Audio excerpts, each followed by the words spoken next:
This conference will now be recorded. Okay, so we'll continue with our thing which we were doing yesterday, which is the data lake. So data lake, as you know, is a extension of your previously we used to do data warehousing, and it is an extension of that data warehousing.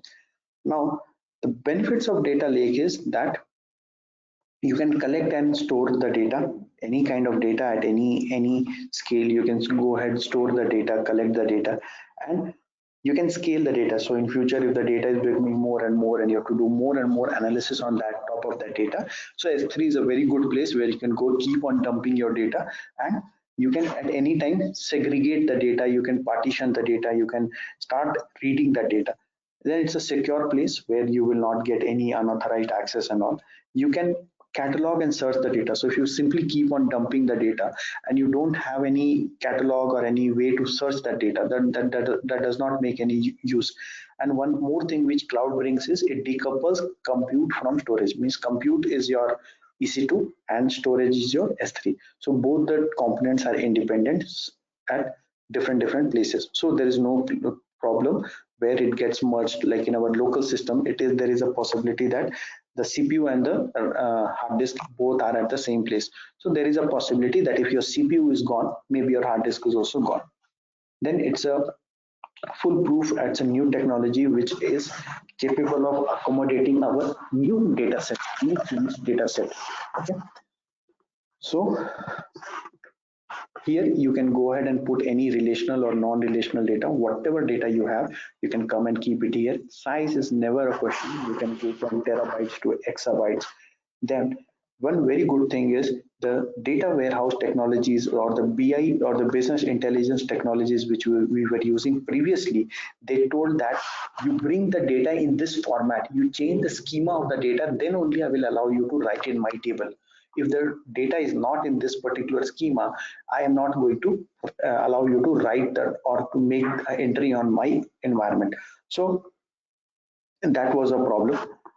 So what now it happens is you can keep the data in a raw format. You don't have to transform the data. You don't have to change the data. Whenever you need the data, based on your requirement, you transform the data, you change the data, and you can do whatever you want to. Then it gives you a diverse analytical skills. Means you can not only analyze the data in one single pattern, but you can analyze the data in multiple patterns, and it is obviously low cost, and the analysis cost is very low. So earlier when you talk about data warehouse, we were basically talking about the OLTP data or the ERP data, basically the SQL data. But now we are no more dealing with the SQL data. Yes, SQL data is there, but there are social media, sensor, and device streaming data, which we are also more concerned about. Then you can only run data warehouse queries and you can do big data processing to get the business intelligence report. But here now you can do an interactive and a real-time query. For interactive query, we have our Athena, and for real-time query, you have your Kinesis, and you can use it for any machine learning algorithm. So this is what we are trying to implement, or this is what we saw yesterday. Now, where do I get all these things from? So you can come to internet and you can simply type AWS like this, and you can type here solutions. So this solutions. Now, if you come to this page, solutions, I think. Yeah. So if you come to this AWS solutions library, so here you will find a lot of stuffs or lot of ways in which AWS is helping its customer. So if you come on this implementation section, you can see there are various categories of this, like analytics is there, application integration is there, blockchain, compute, IoT, database. Based on what you're interested in, you can pick one of the component. Okay, and related to that, how AWS has changed the world, you will be able to see here. Like here, if you see, IBM is using AWS IBM Cloud Park for its integration of various IBM services. Then you have a company called HashiCorp. HashiCorp is using EKS. HashiCorp is basically a company which is using Terraform. So for Terraform, you have EKS. Okay. So there are many companies here who are using the services, they have implemented the services, and with their knowledge, they share the implementation methodology. Like if you implement it in this fashion, then your work will become very easy. I am interested in data lake. So I am trying to check how many companies are there who have already implemented data lake. Now if you see here, there are many companies who have implemented data lake, and they have given the best practices, whatever they have done, what they want to do, and all those things here in the this thing, and they keep it updating. But I am interested in something which is built by AWS only. So data lake on AWS, and it is built by AWS. Let me go to this section. This section will give you an implementation guide. You can download this, and it will tell you step by step how you have to implement this solution on AWS. Now this is from where I get this diagram. Now here you can take the implementation guide, or you can simply say that I want to use this stuff. So you get a CloudFormation template basically. So you say that I want to launch it on my AWS console. So let me start this. The functionality. Now why I'm going directly here, because this is a time taking process. When this will run in the background, at that time we'll go and see the theory part. So here it will directly bring you to the AWS CloudFormation console. Now here you can either upload the code or whatever code they have given, which is currently here. You can take this, or you can visualize the same on Designer. So visualizing the same on Designer, I did not get a very clear idea of what it is, but now I have the architectural diagram, so I'll understand from there. So here it is saying give me a stack name. So you can give a stack name, anything, cloud formation uh, CloudFormation stack for data lake. I've given a name like this. CloudFormation CFMT. Wait, let me check this. So I'm writing like this: CFMT stack data lake. You give any name of your choice.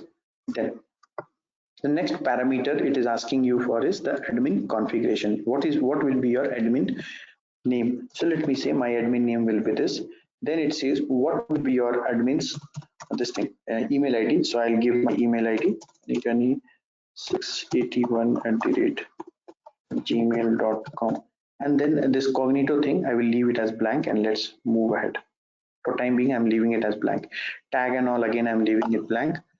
This IAM role also I'm leaving it blank. It is again optional. Okay, and I'm not doing anything here. Basically I'm leaving everything blank. Yes, if you want you can go and put those things there. I have only given what is the admin username and his ID and the stack name, and I acknowledge that CloudFormation, I give you access, you only do everything for me. Let's go ahead and click on this create stack. It says you should give a cognito domain name. So this domain name is you should give it. So let's cross this, come here. So let me give a cognito domain name. So I will say CFMT, sorry, CFMT. Hopefully it will take hyphen. So it will take hyphen. Okay, CFMT Vikas. Next. Everything looks good. Next. And go ahead and create a snack. Okay, so the process has started. So I will come to this, the sequence of events, what is happening, and then we will go in detail about each component. To come back to this diagram, okay, if I can make it a little big, 1 second, or let me make it big. If you see this diagram, okay, so this diagram is how we basically implement a data lake. Now, the first component, which it is saying that you can either log in via data lake CLI, the command line interface, you log in via putty and all those things, or either I will give you a data console link. I will give you a link, a UI. With that, you will log in. The moment you log in, I will take you to this place, which is called Cognito. In Cognito, you have to recognize yourself. So there will be something called Active Directory. Active Directory will be a place where my username and password will be stored. Now when I have my username and password stored here, I will get authenticated whether I'm a valid user or not, whether I have authorization or not. So all these things will be validated. Then it will come back and it will tell me that yes, you are a valid user, you can go ahead and use the Amazon API. So API gateway is nothing but it's a channel which will connect the outside world with our AWS world. So once you are connected here, it will invoke a Lambda function where it will say that I have checked in the active directory that this user is an active user or this user is a valid user, but I don't know what all authorities he has. So this Lambda function will get invoked and it will tell the system that okay, he's an admin, he is having this access, he is a user, he is having this access. Then it will come back here with those permissions. It will go to the Lambda function again, and depending on what permissions he has, he will be able to access these components. So these components are what which will be running in the background. So as you know, Amazon S3 is something which will help you to store the data. So we will see these components one by one. Okay, so let's talk about Amazon S3. Now when I talk about Amazon S3, let's come here, let's refresh this, see what has happened.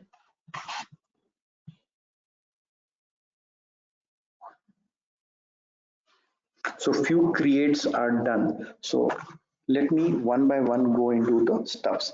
So let's first go to S3 bucket and see what S3 bucket has been created. So I am deleting all these things or I'm crossing all these things.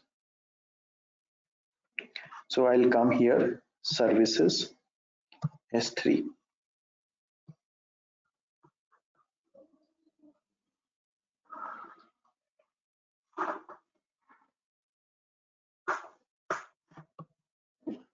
So I can see two data lake solution buckets have been created, and these are the logs. So whatever work I'm going to do, so if you see carefully, this is a log bucket and this is a log bucket. So CloudFormation access log. So who is accessing, when he came into our environment, all these details will be captured in the CloudFormation access log. And this is S3 access log, means who came to S3, what access he did on S3. So another two buckets will get created. Basically, four buckets gets created here. Let me refresh this. That's two only. So we'll come here later. So the first component which we were talking about was S3 bucket. Now the second component which we will talk about is our AWS Glue. AWS Glue, as you know, is a managed ETL service which will do the crawling of the data and it will capture all the metadata of the data. And it is very important to capture the metadata because in future the data may be very big. It can be some 5 terabytes, but the metadata, the information about the data can be some 2 KB. And I am interested in that 2 KB data. Yes, I am interested, but more interested I am there in the metadata. So let's go to the next component, which is glue. So let me refresh this again.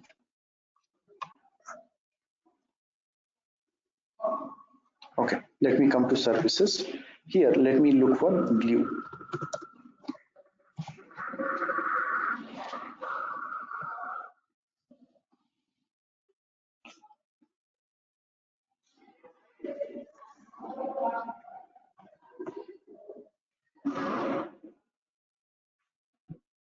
Here, let me come to the crawler.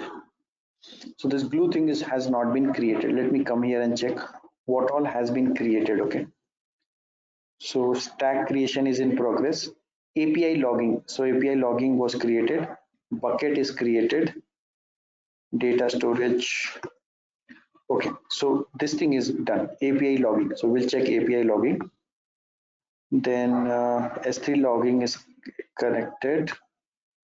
CloudFormation data lake access bucket. So two buckets and one API has been created till now. Let me refresh this. Refresh this entire thing.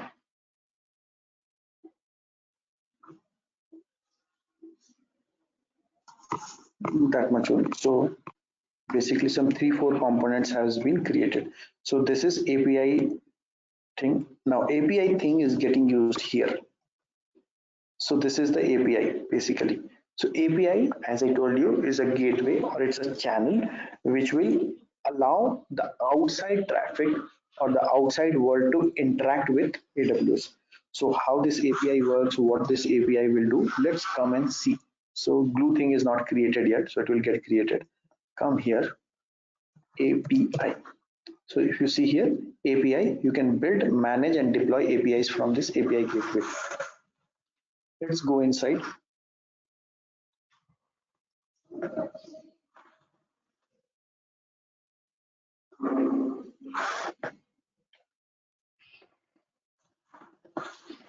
APIs.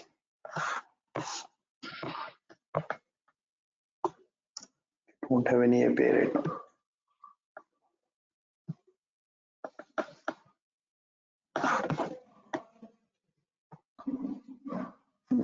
You still don't have API. Let's wait for this to get completed. Meanwhile, we'll finish all these things. Okay. Now, in a common data lake project, okay, what you will see that there is some methodology of data ingestion. Okay, there is a source which is generating the data, and you have a common data ingestion method. The data ingestion simply means how do you bring your data to AWS environment. Once you have this ingestion methodology, which can be you are doing a direct connect, you are doing using storage gateway, or you are connecting some other methodology, at the end of the day you have to bring your data to the centralized server or the centralized place where we are storing the data, which is Amazon S3.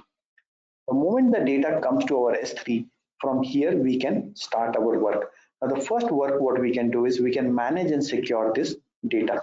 So when I talk about security, you can either go ahead and secure the data with some encrypted keys, or you can manage it via IAM. So these are two ways with which you can manage it. On top of that, if you want that I should capture the logs so that in future anything goes wrong, I'll be able to track it. So you can start using CloudWatch. And if you want to do any auditing, you will be able to audit using CloudTrail. Then once I have secured the data, I will be interested in cataloging the data, because if I give you like 10,000 pages and they are not indexed, means they don't have a page number, you will find it very difficult to arrange it, understand what is where, how to read it, where to start, what to start. You will find it very difficult. But if the same 10,000 pages I give you in an arranged manner, and I write page number on top of every page, and I give it to you in form of a book. Okay, I assemble it everything together in form of a book, and at the first page is an index page which says that on which page number what is available. Then your work becomes very easy. Let me say that there is a dictionary, but the words are not arranged in a proper manner.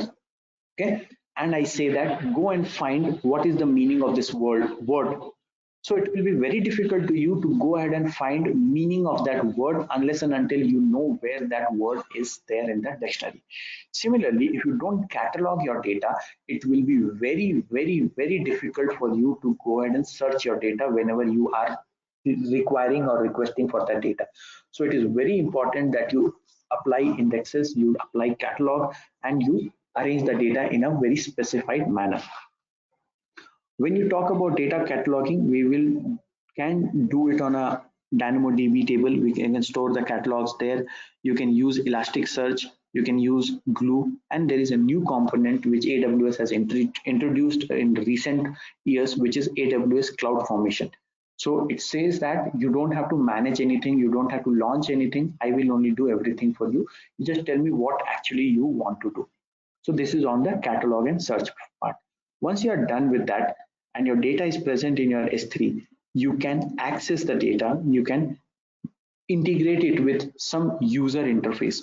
So at the end of the data, why are you accumulating the data? You are accumulating the data so that you can do analysis on that and you can derive meaningful output out of that. Let me say I'm a pharma company and I want to launch new medicines for diabetes into the market. So before that, I should know how many people are there who are affected with diabetes. What is the age group of those kind of people who are affected with diabetes? What is the gender? What is the area, in which area most people are diabetic? So that kind of analysis I need, and then only I can go and launch any medicine or anything like that. If I don't do a proper background analysis and I just launch the product, there are high chances that this product may fail.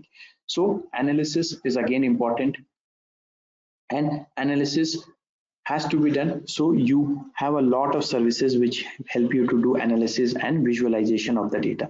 Amazon Athena is one of the place where you can do interactive query. You have EMR, which is Elastic Map Reduce. It is basically used for your big data processing. Glue, we have already discussed about that. Then in AWS, you have a data warehouse tool, which is Amazon Redshift. Then QuickSight is for visualization. Kinesis is for streaming data. Elasticsearch service is, suppose you have a lot of data and you want to search some data, then you will be using Elasticsearch. Amazon DynamoDB is something which where you are going to keep your data, basically the NoSQL database. Then AWS recognition, SageMaker are for your ML or machine learning algorithms. RDS is where you go and store your this SQL data, and Amazon Neptune is also a different type of database here in Amazon. So basically this is where we are right now, and this is how our data lake will work. So let me just minimize this a bit, and let me come here and see if it has created or not. If it has created, then only we'll be able to. So still the creation is in progress. So it will create a nested stack, means inside one stack another stack will get created. So it basically takes some 30 minutes to create this stack, but once the stack is created we will be able to work with this. So let's click on these events. Same, no progress till now. Refresh this.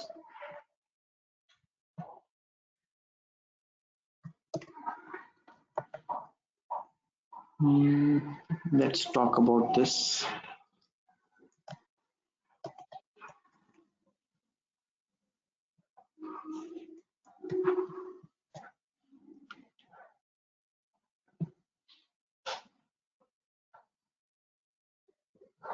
This is also the same thing, how your data lake works and what is that, a different way. So first is you build a data lake quickly. If you use a CloudFormation template or you use LayFormation, you can build it quickly. Here what will happen, you will have a crawler which will basically crawl the data. So this is your OLTP data, ERP data. So basically this is a SQL data. This is the data which you collect from your IoT devices. You can also collect the data from websites and your for social media. Whatever data you have, you crawl the data or you collect the data. Okay, so when you collect the data, then you can cleanse the data before putting into S3 bucket. You can cleanse the data, or you can simply go and dump the raw data. It is up to you how you are going to process, how you are going to keep the data. So first you can do it like this. It can be like, first you keep the data into a raw bucket where you don't have any validations, anything. You just come there, keep the bucket, keep the data there. Once the data is available, you run your crawler on top of that and you cleanse the data. Once you cleanse the data, you can also transform the data into a different format where all the incomplete data, the outliers can be removed, and all those things can be done. Once the data is cleansed, okay, you can enforce encryption here. Now why encryption is needed? Because at the end of the day you will never want that your data is getting stolen. You can define access policy, you can implement the audit this thing, because anyhow the client is giving his data to you. So at any point of time the client may ask that I want to see the audit logs, how you are managing my data, how are you dealing with all those things. So you have to enforce all these things. Anyhow, whatever happens, at the end of the data you have the cleansed data which is available for processing. How do you process it? So you have glue catalogs which is already ready from your glue crawlers, and using these catalogs you can go and integrate with any kind of service. You can use for Amazon EMR, which is nothing but your data, your big data processing. You can use for Athena, which is a query processing. You can use for some AI services. You can use for some machine learning this thing. You can use for data warehousing, or you can visualize via QuickSight.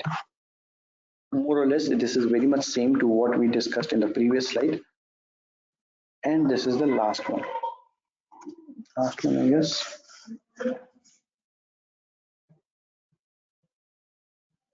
Okay, so basically what are the steps? First, you set up a storage where you're going to store your data. Once you are ready with that, you ingest the data, means you start putting the data there. Once the data is put into your raw bucket, you cleanse the data, you prepare and catalog the data. So glue crawler will help you here to cleanse and catalog the data. Once the data is cataloged, you configure and enforce your security and compliance policies on that, so that your data is not stolen. And once all the data is available, you make the data available for analytics. Let me say there is a set of testers, they need only certain data. Why do you want to give them the entire data set? So you enforce the policies and you give only a limited amount of data set to them.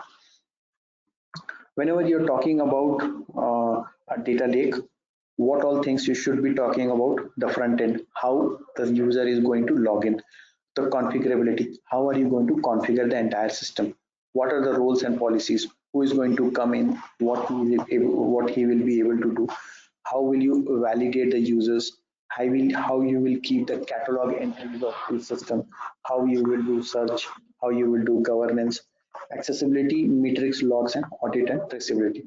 So this is all you have to take care when you're talking about a data lake project.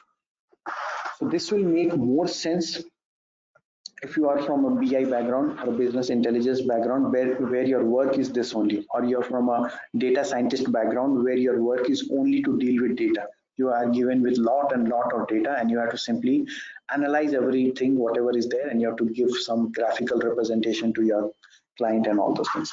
But no worries, here we can also learn a lot from this.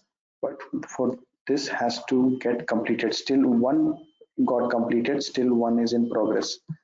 So I will wait for this to get completed, because until and unless this gets completed, we'll not be able to talk much. But few things which we should understand is that our CloudFormation template is creating all these for us. So our CloudFormation template starts here, where it is creating a console for us. Then it is giving me a user pool using this Cognito service. Then with Lambda, I get the authorizer, means what all he is authenticated to. Then the second Lambda function will connect me to these services basically. And once I'm connected to these services, I will be able to see who is able to do what and what authentication or authorization they have. Meanwhile, we can go to this CloudFormation template, this program basically, and we can see what components are there in this program. So let me go to my download section.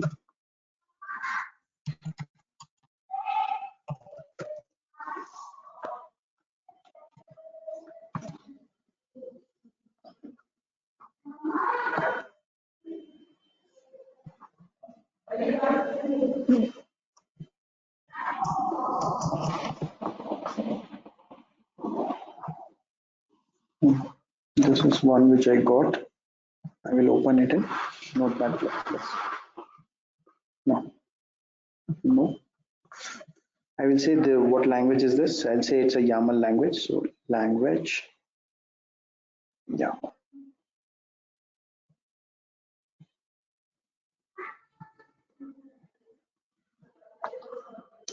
Okay, so basically, if you talk about CloudFormation, these are the 5 major components which you will find: that parameter, metadata, mapping, resources, output.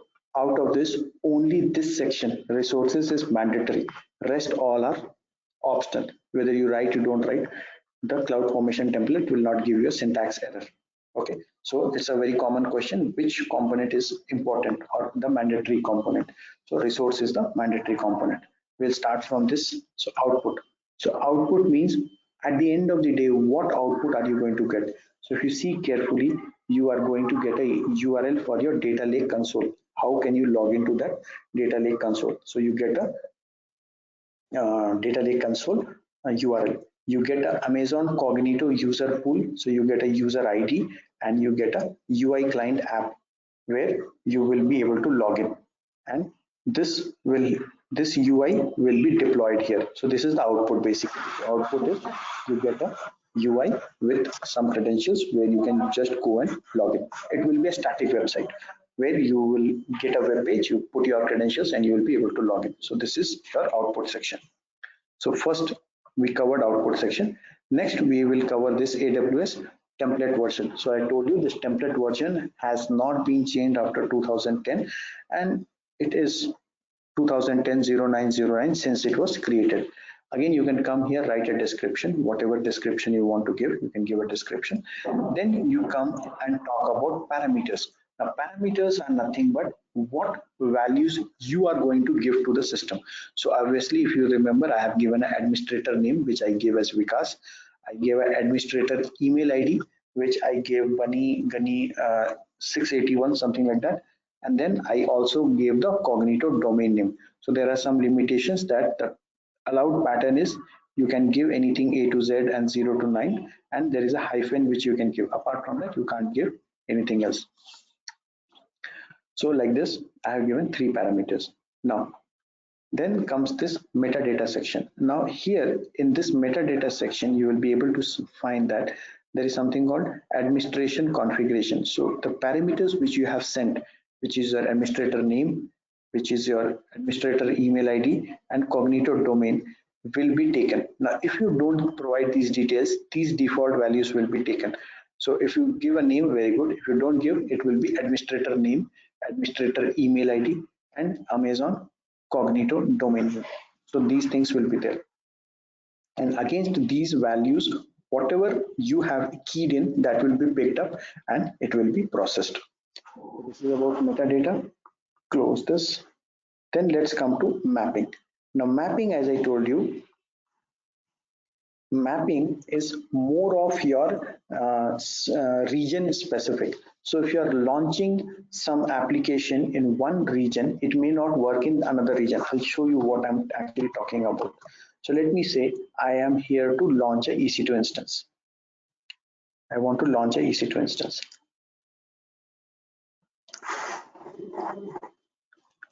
Running instance or launch an instance.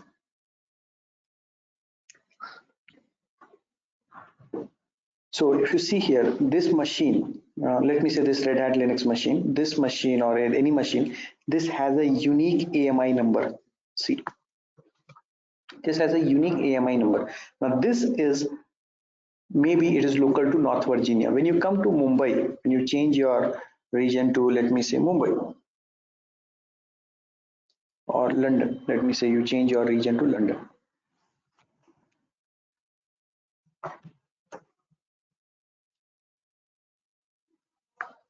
You may not get this. See, this AMI is not available in London region. But when you go back to North Virginia, you will get that stuff there. So this is how it is. So when I say mapping, when you choose some parameters, based on those parameters, you get certain choices and certain choices will be disabled for you. So this is here. Now, all these things are secondary. The main or the most important thing here is your resource section. In resource section, the first thing it talks about the stack, the data lake storage stack which we have created, for which we gave the name. So the stack, the template URL where the stack URL is present, it is giving you here. Then it is going to create a pool of data users. Basically, the pool of data users are nothing but your cognito thing. Then data lake service stack. So in the stack, what all is available? So output, authorization, admin, all those things will be present. Then there is something called data lake app configuration, which you will see in your this cloud DynamoDB. So app configuration will be there. Then depending on the region, you will get, and your account ID, you will get certain features and certain features will be disabled. Then this is your data lake search index, which is nothing but your Elasticsearch, which I'll show you in some time. Then with your Cognito service, you also get one more service called Kibana. So Kibana is nothing but it is ELK, Elastic Logstash, and Kibana. So this is something which I'm talking about. You have a software called ELK, Elasticsearch, Logstash, and Kibana. So this is a software which you get along with this solution. We will see that also. So if you see here, this data lake Kibana Cognito is what you get. Then obviously the S3 resources is where you are going to store your data. Then there is a data lake website, which I told is the static website. The website will have certain policies. The data, each component has a unique ID or ARN. This is what we are talking about. Then the data lake glue crawler. Then your matrix, like how much data has been crawled, what is the metadata of that. Then to make that glue work, you will need a role, so it will create a role for you. So basically here it talks about the role, what all the role will be able to do. Then the data lake deployment stuff. Obviously, if you are not a very good programmer from the background, you'll not be able to write all these things, definitely. So then the component is for API here. Then API account config. Then S3 logging bucket policy, who will be able to logging and all those things. Then data lake admin user and all those things. So basically, if you want to read this, you can read this, but to understand this or to write this from scratch, you need a lot of expertise. And Amazon believes that all the users who are coming to my environment are not of that good expertise. So it will give you the template. You just come here, use the template, make changes as per your requirement and start your work. So let's come here. Meanwhile, let's see if it is complete or not. I think it is complete. So let's click here. And if you see here, all the components are complete. Now, if you want to go inside each, you can see what all has happened. But here, I am right now interested in one component, which is your console URL. So this is the URL which we were talking about. And this will lead or this will send you to a static website. You can either click on this URL or you can go and log into your Gmail account. So let me log into my Gmail account. Not this one. Not this one also.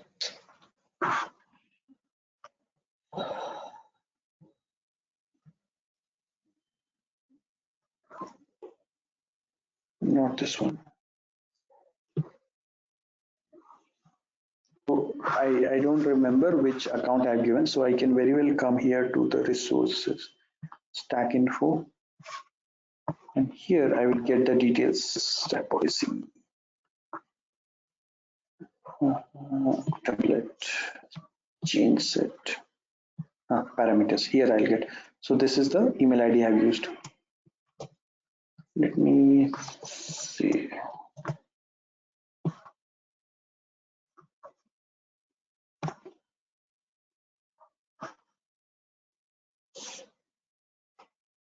Okay, so when you log into your email ID, you will see a link is there. The same link which you see here.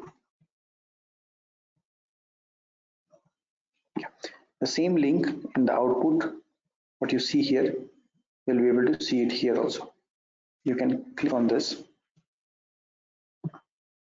and it says your data lake is ready. If you want, you can start the work, and this is your temporary password. So let me take the password first. Come here.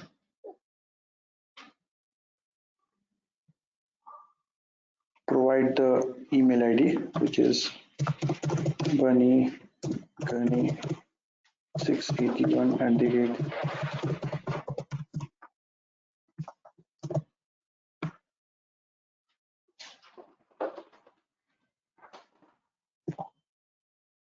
So it says you have to set a password, new password. The old one has expired.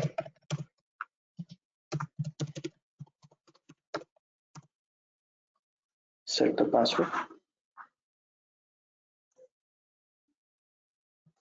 Save. So now here it is telling you that what all you can do. So this is your data lake. Here you can come store your data in your S3, and the data can be fetched and used in multiple ways. Next, get started. Now here, when you get started, there is an option called create a package. So package is nothing but it's a place where you collaborate everything, keep everything together. You can give a package name like CFMT data package. Okay, you can make the visibility as all. You can give the description also so that everybody is aware what package you have created. So if you see here, I have created a package.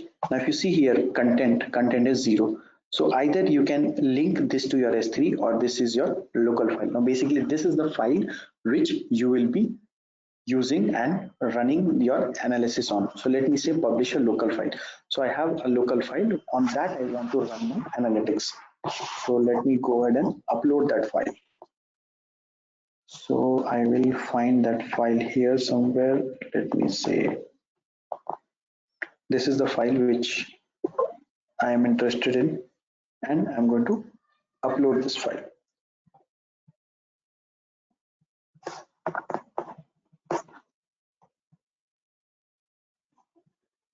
Let me hit save.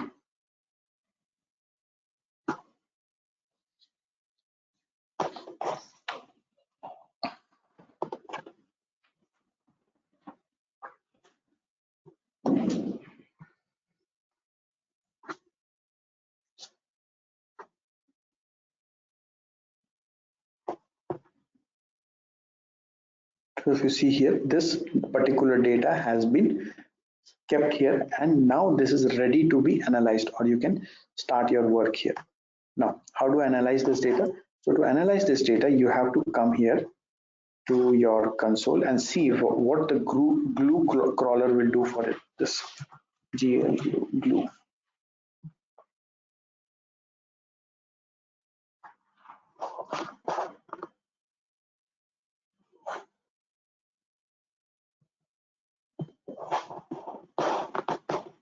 So if you see here, this crawler is ready. Click on this and you can run this crawler. Okay. So let me come here. With that data, you can, so it is running basically.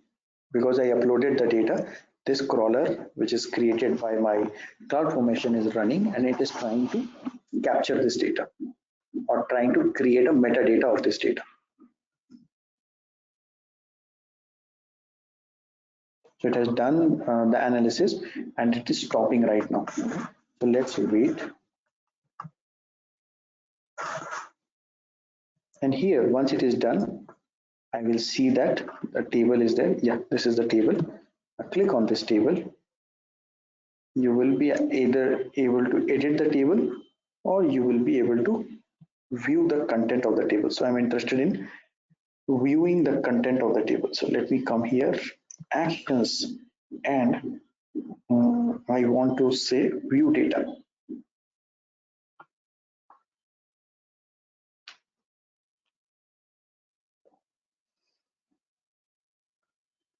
Okay, when you come here, you get the data set and automatically this data has been analyzed or it has been stored here. So you run this query. Basically, this is a query. You run the query and you get this output. Okay, so this is what your CloudFormation can do. You can simply come, click on the data set that I want to upload this data set particularly, and it will go ahead and start analyzing this data set. So I just uploaded the data citydata.csv and it started working. Now I'm okay with this. I want to share this data with somebody. Let me say I want to share this data with a friend of mine. So I can say add to cart. I can come to this cart. And here, if you see the status is pending right now, so you can say generate a manifest. And you can say, let me use the Amazon signed URL. So whomever I am going to send this link, they will be able to see this data. So basically what will happen when you say generate manifest, content will, so now you can come here, a manifest. Now you can download this link, say download link.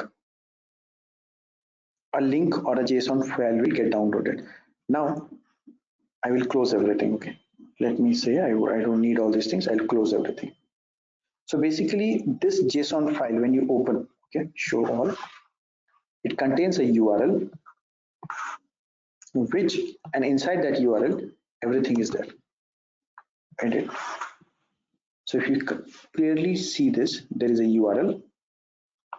Copy this URL, and now you take this URL, okay, and you say that I will share this URL with a friend of mine. I want to show him what data analysis I have done. So click on this, give this URL to him, hit enter.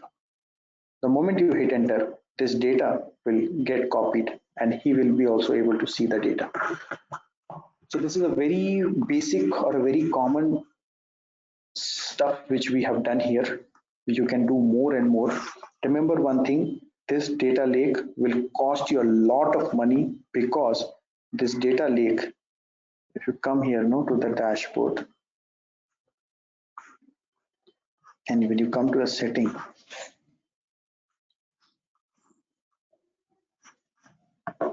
if you come here no for this Elasticsearch, one second, I want to edit all these things.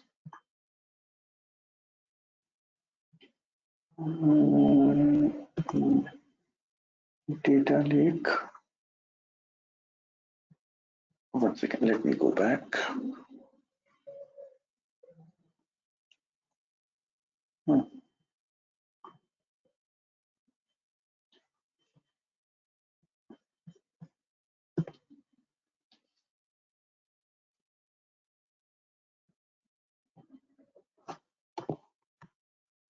Okay, one second, let me come here to Elasticsearch services, ELASTI, Elastic search.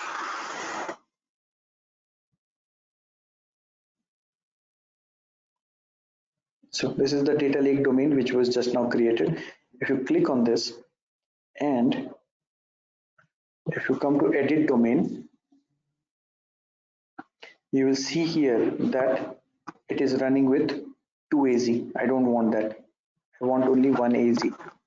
It is running with M4 large. M4 large means it is a lot of this thing. I want to run it with something which is very, so minimum it is T3 small. You can't go beyond that, below that. Then number of nodes is 2. I don't want to have that much. EBS storage is 50 per node. T2 small, Elasticsearch 3 by default. So if you see this ultra warm, nothing, submit. So whatever you have done here, still it will be charging you a good amount of money, because still you are running a high-end application. You have made changes here, it is processing, and sometime it will come up and say it is able to run it. But if you see carefully, still you are running T3 small, okay? And if you want, I told about that Kibana thing, right? So if you want, you can click on this, it will open a dashboard, which is, again, you have to log in here. So log in, I used username was Vikas, and the password.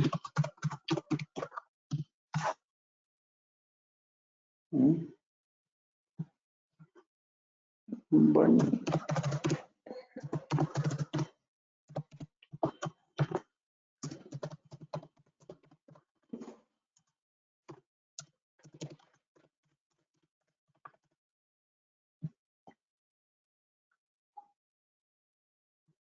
okay, so I gave my username and password here. Now if you see here, this is opening the Kibana page. So Kibana is from ELK, Elastic Logstash, and this Kibana. So this will come here. Let's wait for this. So whatever the case it is, so you are definitely not under the free tier limits. You are using T3 small, you are using 50 GB EBS volume, and this will charge you a good amount of money. So if you are done with your work, you are able to retrieve the data you want, you are able to analyze the data, then you can simply go and delete it. Now this is the Kibana screen. It is very much similar to the CloudWatch what we have, and this CloudWatch thing can be, because CloudWatch is very much common to or very much limited to AWS environment. You can also use Kibana to do all the logging, metric analysis, and all those things. So this solution which I just now showed you comes with Kibana. It is integrated with Kibana, so you can start using that. Once you are done with all your work, you have done the analysis of the data, you can come to the stack info, and here you can simply say I want to delete the stack, and make sure that once you are done with all the work, you go ahead and delete the stack. The reason being, you are not under free tier, you are just here for learning purpose. Once your learning work is done, just go ahead, close it, and let this work. Now remember one thing, when I was working with CloudFormation, I did not create anything manually. Because I have not created anything manually, I don't have to delete anything manually. Once I say delete, the stack will automatically start the work and everything will automatically get deleted. So currently you see the status is delete in progress. It will take some time. All the nested stacks will get deleted one after the other, and then you will be able to delete this completely. Once this is done, these all things will go. If you have any questions, any doubts about this thing, then you can come to this document which talks about the AWS data lake implementation, this URL. You can read this implementation guide one after the other. It gives you a detailed description of what